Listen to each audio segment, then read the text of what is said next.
চোখের আলো বন্ধ হলেও মনের আলো নেভায় কে?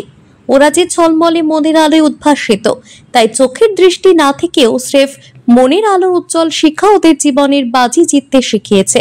দৃষ্টি সংক্রান্ত বিশেষভাবে সক্ষম এই কিশোর কিশোরীরা তাদের মনের জোরে পেরিয়ে গেছে প্রতিযোগিতার দুস্তর এভারেস্ট।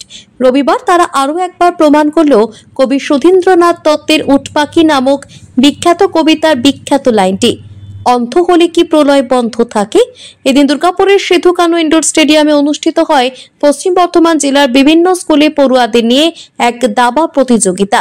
জেলা দাবা সংগঠনের সাধারণ সম্পাদক এবং দুর্গাপুরের কমলপুর এলাকার একটি বেসরকারি স্কুলের অধ্যক্ষ সুব্রত চট্টোপাধ্যায় জানান, বিভিন্ন স্কুল থেকে প্রায় 280 জন পড়ুয়া এই প্রতিযোগিতায় অংশ নেয়। তাদের মধ্যে 4 জন দৃষ্টি সংক্রান্ত বিশেষভাবে সক্ষম প্রতিযোগীও ছিল। সানিয়া খাতুন তাদেরই একজন।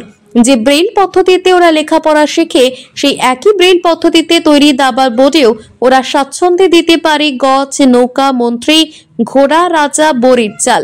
চক্ষুষ্মান পড়ুয়াদের সঙ্গে প্রতিযোগিতার ময়দানে নেমেও ওরা ছিনিয়ে আনে বিজয়ী ট্রফি। ইতিমধ্যে দৃষ্টিহীন সানিয়া একের পর এক টপকে গেছে জেলা থেকে রাজ্য, রাজ্য থেকে জাতীয় স্তরের দুস্তর প্রতিযোগিতার হাডেল। স্রেফ মনের আলোর উজ্জ্বল শিক্ষায় ওকে দেখিয়েছে বিজয়িনীর আলোকিত পথ।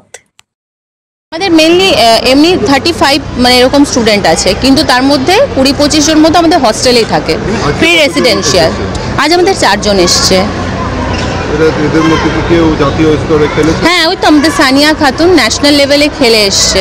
রিসেন্টলি ওমেন চ্যাম্পিয়নশিপেও যাবে খেলতে।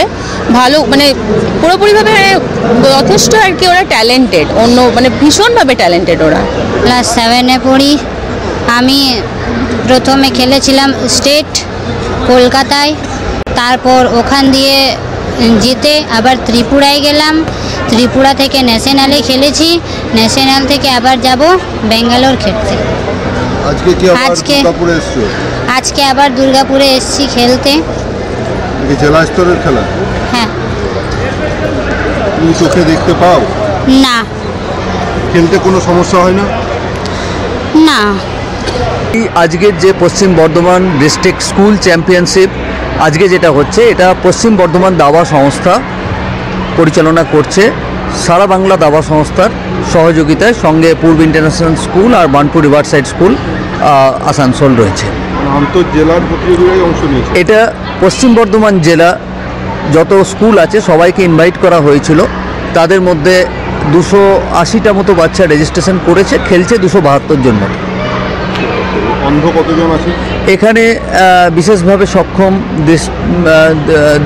দৃষ্টির দিক থেকে 4 জন ক্যান্ডিডেট আছে এবং তারা ব্রেলি সিস্টেমের মাধ্যমে খেলছে এবং এদের মধ্যে 3 জন হচ্ছে অ্যাবভ 10 ইয়ার্স আর 1 জন হচ্ছে বিলো 10 ইয়ার্স।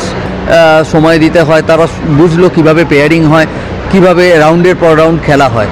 তো একটা কনস্ট্রাকটিভ ওয়েতে খেলার জন্য বড় প্ল্যাটফর্ম দেওয়ার জন্য আমাদের এই উদ্যোগ, যারা এখান থেকে পরবর্তীকালে যেন আরও এগিয়ে যেতে পারে। কতটা উৎসাহ দেখছেন? আমি তো প্রচুর উৎসাহ পাচ্ছি এবং লাস্টের দিকে অনেকেই এসে লাস্ট মুহূর্তে নাম জমা দিচ্ছে। যদিও নাম জমা দেওয়ার দিক চলে গেছিলো, প্রিন্সিপালসদের ফোন আসছিল যে একটু নিয়ে নিন করে। তো আমি তো ভালোই বুঝতে পারছি যে এখানে অনেক ট্যালেন্ট আছেই, এবার এটাকে সংগঠিত করার কাজ চলছে। দুর্গাপুর থেকে সনাতন গড়াইয়ের রিপোর্ট, টিভি নিউজ 10। সুলভের সঠিক চিকিৎসার একমাত্র প্রতিষ্ঠান বিবেকানন্দ হসপিটাল। 24 ঘন্টা emergency service, blood bank, trauma care. আপনাদের সেবায় আমরা তৎপর। গুণমান ও পরিষেবায় দুর্গাপুর বিধাননগরের ডক্টর জাকির হোসেন এভিনিউর বিবেকানন্দ হসপিটাল শিল্পাঞ্চলের মানুষের মন জয় করেছে।